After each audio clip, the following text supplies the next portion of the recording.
नमस्कार, स्वागत है आपका हमारे इस YouTube चैनल पर। मैं मुनमुन श्रीवास्तव आपका हार्दिक अभिनंदन करता हूं। CUT के रिजल्ट के बाद दिल्ली विश्वविद्यालय का फेज 2 शुरू होगा। फेज 2 यानी आपको अपनी जो है वो प्रेफरेंसेस भरनी है कोर्स और कॉलेज की, और ये बहुत ही महत्वपूर्ण है। सेकेंड फेज को हमेशा दिल्ली विश्वविद्यालय में एडमिशन चाहने वालों के लिए सबसे महत्वपूर्ण माना जाता है। और आप देख रहे हैं कैमरे पे मौजूद हैं ममता, जो कि स्टूडेंट हैं DU के कॉलेज की, DU के आर्यभट्ट कॉलेज की स्टूडेंट हैं ये, और ये लगातार जो है वो सक्रिय रही हैं दिल्ली विश्वविद्यालय में। और इनसे जानेंगे कि जब इन्होंने अपनी प्रेफरेंस शीट बनाई थी तो किस तरह उसके लिए रिसर्च किया था, क्योंकि ऐसे ही आपको प्रेफरेंस शीट नहीं बनानी है, आपको उसके लिए प्रॉपर रिसर्च करनी होगी और उसमें किन बातों का आपको ध्यान रखना है, इसे जानेंगे। स्वागत है ममता हमारे चैनल पर। Thank you so much sir, मेरे को यहाँ पे बुलाने के लिए।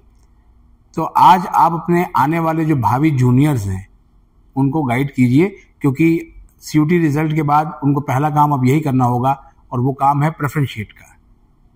तो आपने जब अपना एग्जाम दिया था CUT का, उसके बाद कब से प्रेफरेंस बनानी शुरू कर दी थी?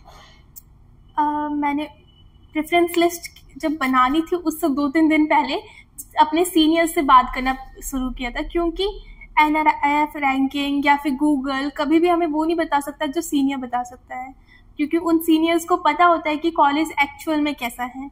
Because you can never believe NRF ranking, क्योंकि वहाँ पे कितना भी अच्छा दे दे लेकिन वो कॉलेज फिर भी बेकार हो सकता है, और कितना भी बेकार दे दे वो फिर भी अच्छा हो सकता है।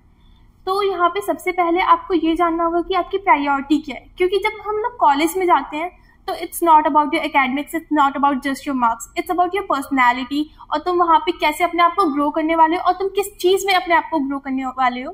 तो आपको ये पता होना चाहिए कि आप कॉलेज किस चीज़ के लिए जा रहे हो, किसी पर्टिकुलर कोर्स के लिए जा रहे हो, आपको इस कोर्स में एक्सेल करना है या फिर आपको किसी एक्स्ट्रा करिकुलर एक्टिविटी में एक्सेल करना है। बिकॉज DU की सोसाइटी सच में बहुत अच्छी है और यहाँ पे आपको बहुत कुछ सीखने को मिलता है और बहुत ही ज़्यादा आपका पर्सनैलिटी डेवलपमेंट होता है। तो आपको पता होना चाहिए कि आप DU में जा रहे हो तो आपकी प्रायोरिटी क्या है, कोर्स है, कोई पर्टिकुलर कॉलेज है, बिकॉज कॉलेज का होता है जितना बड़ा कॉलेज उतना ज़्यादा बजट, कोई आपका पर्टिकुलर कॉलेज है या फिर आपका कोई पर्टिकुलर एक्स्ट्रा करिकुलर एक्टिविटी है। तो इन 3 चीज़ों के बेसिस पे आपको प्रेफरेंस लिस्ट बनानी पड़ती है, जो आपकी प्रायोरिटी है उसके हिसाब से। अच्छा, एक और चीज़ कहा जाता है मतलब कि जब प्रेफरेंस शीट बनाए तो नॉर्थ कैंपस के कॉलेजेस को ऊपर रखें। नॉर्थ कैंपस का बड़ा चार्म रहता है। आप आर्यभट्ट कॉलेज में हैं और आपको लगता नहीं है कि नॉर्थ कैंपस आपको जो है वो मिलता तो ज़्यादा अच्छा होता? हर बच्चे की तमन्ना नॉर्थ कैंपस की होती है। टू बी ऑनेस्ट मुझे नहीं लगता है, और मैंने अपनी प्रेफरेंस लिस्ट में नॉर्थ कैंपस के ज़्यादा कॉलेजेस को डाला भी नहीं था, बिकॉज मैं बचपन से दिल्ली में रही हूँ तो मेरे को यहाँ के बारे में सब पता था, और मैं नॉर्थ कैंपस के पास ही रहती हूँ तो मुझे यहाँ के बारे में पता था कैसे यहाँ बहुत क्राउडेड जगह है, बहुत ज़्यादा यहाँ पे शोर मचा रहता है, तो फिर मुझे ये सब चीज़ें पसंद नहीं थी। लेकिन वहीं पे साउथ कैंपस वो उतना ही अच्छा है जितना नॉर्थ कैंपस अच्छा है, वहाँ पे भी इतनी ही सुंदरता है जितनी नॉर्थ कैंपस में है, बट वो उतना फेमस नहीं है बिकॉज वहाँ पे ज़्यादा न्यूज़ नहीं होती है, वहाँ पे ज़्यादा इंसिडेंसेस नहीं होते हैं। तो इस वजह से मुझे पर्सनली साउथ कैंपस अपने लिए ठीक लगा था, तो मैंने उसको प्रेफर किया था। अच्छा, और आपका जो है वो CUT स्कोर कितना था और कोर्स कौन सा है आपका? मेरा नॉर्मलाइज CUT स्कोर 650 था 800 में से, एंड मेरा कोर्स BA ऑनर्स साइकोलॉजी है। अच्छा, साइकोलॉजी तो वैसे भी DU के बहुत कम कॉलेजेस में है, तो जाहिर बात है आपको आपके लिए तो प्रेफरेंसेस वैसे भी बहुत कम रही होंगी। जी, फिर भी आपने कहा कि आपने अपने सीनियर से बात की और फिर जो है वो सोचा। एक और भी चीज़ होती है कॉलेज की रैंकिंग।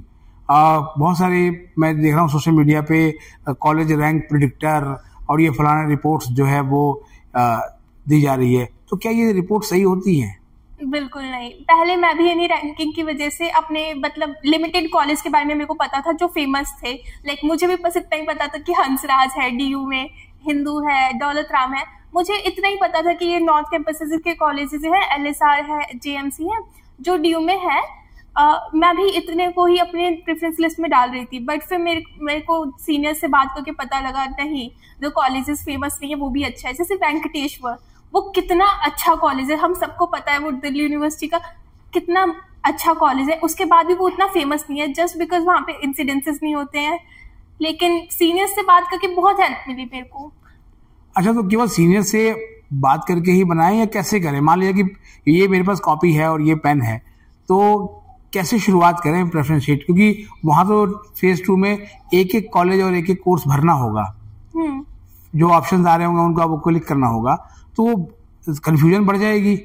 कहा जाता है कि जो कॉम्बिनेशन है, हम 1500 से ज्यादा कॉम्बिनेशन बना सकते हैं अपनी एलिजिबिलिटी के हिसाब से कोर्स और कॉलेज की, तो फिर कैसे सेग्रीगेट कैसे करेंगे?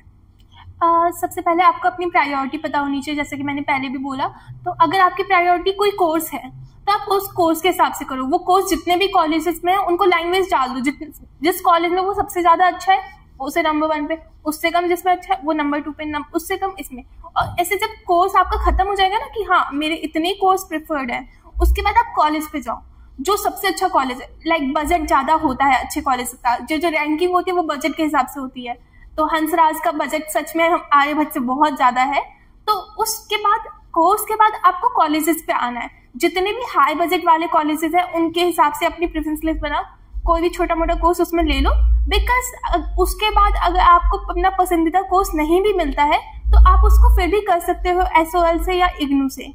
उसके बाद आपके पास बहुत सारे चांसेस होते हैं, लेकिन एक अच्छे कॉलेज में होने से आपको एक अच्छा एक्सपोजर मिलता है और उस अच्छा एक्सपोजर से आप पर्सनैलिटी डेवलप करते हो, इसके साथ आपके कनेक्शंस बिल्ड होते हैं और इसके साथ साथ आपको बहुत सारी चीजें पता लगती हैं।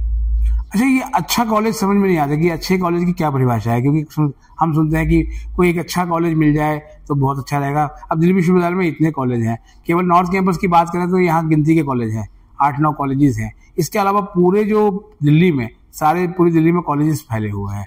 तो ये अच्छे कॉलेज को थोड़ा सा समझाओ कि क्या होता है ये।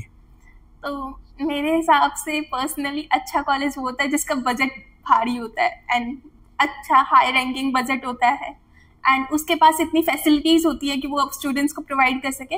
बिकॉज जिसका पास बजट होता है वो सच में अपने स्टूडेंट्स को चीजें प्रोवाइड करता है। अच्छा, ये तो बात रही बजट की। आपने प्रेफरेंस शीट में क्या घर से कॉलेज की लोकेशन और भी देखनी जरूरी है, और जो दिल्ली से बाहर के बच्चे हैं उनको आप क्या कहेंगे? जैसे आप आर्यभट्ट कॉलेज में है तो उसके आसपास का जो एरिया है, ठीक है, वहाँ पीजीज कितने महंगे मिलेंगे, या फिर जो है वो जो डे स्कॉलर है जो दिल्ली या दिल्ली NCR में रहता है जो अप डाउन करेगा, तो कितना मैटर करता है? क्योंकि आपका NEP होने की वजह से सैक और वैक के सब्जेक्ट्स भी हैं और क्लासेस बहुत लंबी चलती हैं, हाँ, सुबह से शाम तक। तो क्या उसको भी देख के कॉलेज डिसाइड करें? जी, डिस्टेंस जरूरी है देखना, क्योंकि अगर आप अप डाउन ज्यादा नहीं कर सकते हो तो कोशिश करना कि अपने घर के पास वाला college he low. Because up down करने में बहुत हैसल होता है और आप बहुत थक जाते हो, जिसकी वजह से आप अपने आप को कम टाइम दे पाते हो और अपने पर्सनल ग्रोथ पे भी ज्यादा ध्यान नहीं दे पाते हो। और जैसे कि आपने बोला कि आर्यभट्ट के आसपास के रेट्स कितने हैं, तो आर्यभट्ट साउथ कैंपस में है, मिड साउथ कैंपस में है, तो उसके अगर आप सामने पीजी लेते हो एकदम, तब तो उसके हाई रेट्स है बहुत ज्यादा, लाइक 25,000 30,000। वहीं पे आप उससे बस 1 किलोमीटर आगे जाओगे सत्या में, तो सत्या में आपको पीजी मिल जाएंगे अराउंड, लाइक मेरे बहुत सारे फ्रेंड्स रहते हैं वहाँ पे, तो मुझे पता है वहाँ पे रेट्स है 12,000 विद फूड। अगर आप नॉन फूड लेते हो तो आपको 6,000 और 7,000 में मिल जाता है। और अगर आप उससे थोड़ा सा और दूर जाते हो, लाइक 2-3 किलोमीटर और दूर साउथ एक्स टाइप, तो वहां पे आपको मिल जाएंगे, वहां पे आपको पीजी तो नहीं मिलेगा, फ्लैट मिल जाएंगे 5,000 तक में। अच्छा, एक आज का लास्ट सवाल जो रिसर्च से जुड़ा हुआ है, आपने रिसर्च कर ली, उसके बाद जाहिर बात है कि पेरेंट्स बच्चों से ज्यादा रिसर्च करते हैं, तो पेरेंट्स को क्या कहोगे? क्योंकि आपके पेरेंट्स ने भी जो है वो आपको गाइड किया होगा। नहीं, मेरे पेरेंट्स जो थे उनको मतलब उनको था कि मेरी बहन मेरे को करा देगी, उसने रिसर्च करी थी मेरे लिए। अच्छा, आपके लिए आपकी बहन ने रिसर्च किया? हाँ। तो मतलब बड़ी बहन होने का फायदा हुआ आपको। तो ऐसे ही मान लो किसी की बड़ी बहन नहीं है, किसी का बड़ा भाई नहीं है, तो वो सीनियर से पूछे। हाँ। लेकिन वो सीनियर्स मिलेंगे कहाँ फिर? तो आप DU के जितने भी पेजेस होते हैं DU टुडे, उनमें आप फॉलोवर्स देख लेना, वो सारे DU के स्टूडेंट्स ही होते हैं। आप उनमें से किसी को कांटेक्ट करते हो, या फिर आप मुनमुन सर को बता सकते हो। मुनमुन सर बहुत सारे DU के स्टूडेंट्स को जानते हैं, जैसे मेरे को भी DU सर ने ही बोला कि यहाँ पे आके आपकी हेल्प करने को, तो आप मुनमुन सर के कमेंट सेक्शन में जाके बता सकते हो, तो ये आपकी जरूर मदद करेंगे, इनको DU के बारे में सब पता है। चलिए, अच्छा, एक लास्ट सवाल आज का जो है वो थोड़ा सा इससे अलग है प्रेफरेंस शीट के रिसर्च से लेके, कि जब कॉलेज मिल जाता है तो उसके बाद जो है वो पहली तैयारी क्या करनी है? क्योंकि जाहिर बात है कि इस जुलाई के महीने में ही सारे एडमिशन हो जाने हैं और DU में पढ़ने आने वालों की संख्या जनरली जो है वो बाहर से आने वालों की ज्यादा है, तो क्या करें? वो आपके जो क्लासमेट्स हैं उनमें भी बहुत सारे बाहर से बच्चे होंगे। तो सबसे पहली तैयारी तो आपको बिल्कुल अपना लिविंग का देखना पड़ेगा कि आपको लिविंग में यहाँ पे प्रॉब्लम होने वाली है, बिकॉज दिल्ली सच में एक्सपेंसिव है। तो आपको लिविंग का थोड़ा सा देखना पड़ेगा कि आप कहाँ रहने वाले हो, कैसे रहने वाले हो। उसके अलावा अगर आप इनसाइड दिल्ली से हो तो आपको सेक वैक पे ध्यान देना चाहिए। अभी सेक वैक AEC अभी तो आपको नहीं पता होगा ये क्या है। ये एक्स्ट्रा कोर्सेज हैं जो NEP के द्वारा हमें दिए गए हैं, एंड हमें ना ऑप्शंस मिलते हैं जो आपको पढ़ना पड़ता है। उन ऑप्शंस में से किसी एक को मैंडेटरी है, तो SEC, BSc और AEC अपने लिए सेलेक्ट करना होगा जो आपकी पर्सनैलिटी से मैच करे, बिकॉज वो बहुत ही स्कोरिंग सब्जेक्ट्स होते हैं अगर आप उनमें इंटरेस्टेड हो तो हमेशा जो अपना SEC, BSc और AEC है वो अपने इंटरेस्ट के हिसाब से लें। बाकी जो नॉन दिल्ली स्टूडेंट्स हैं तो उनको भी ये चीज़ देखनी पड़ेगी, लेकिन उससे पहले मैं उन्हें कहूँगी कि आपको एक बार रिसर्च करनी पड़ेगी। वहाँ से ऑनलाइन आप कांटेक्ट कर सकते हो PGs जो हैं उनसे, या फिर आपको एक बार दिल्ली विजिट करना पड़ेगा, बिकॉज ऑनलाइन बहुत सारी चीज़ें मिसिंग होती है। ये आपने बहुत सही बताई, बहुत बहुत धन्यवाद ममता आपका। और ये आपने सुना जो है वो ममता को, जो कि अभी करंट में स्टूडेंट हैं, 3rd ईयर में है। और सबसे बड़ी बात यह है कि प्रेफरेंस शीट बनाने से पहले आप रिसर्च ज़रूर कर लें, ताकि बाद में आपको पछतावा ना हो कि अरे हम थोड़ी सी और मेहनत कर लेते तो शायद जो है वो मेरा ड्रीम कॉलेज मुझे मिल जाता, मेरा पसंद का कोर्स मुझे मिल जाता। तो ये फेज़ बहुत इंपॉर्टेंट है जो सेकंड फेज़ है। और ऐसे ही कुछ और आपके इन्फॉर्मेटिव वीडियोस हम ज़रूर लेके आएंगे। और चैनल को अगर आप नए हैं तो अभी चैनल को सब्सक्राइब कर लीजिए और बेल आइकन ज़रूर प्रेस कर दीजिए ताकि नोटिफिकेशंस आपको तुरंत मिलते हैं एक और एपिसोड के साथ। तब तक के लिए नमस्कार।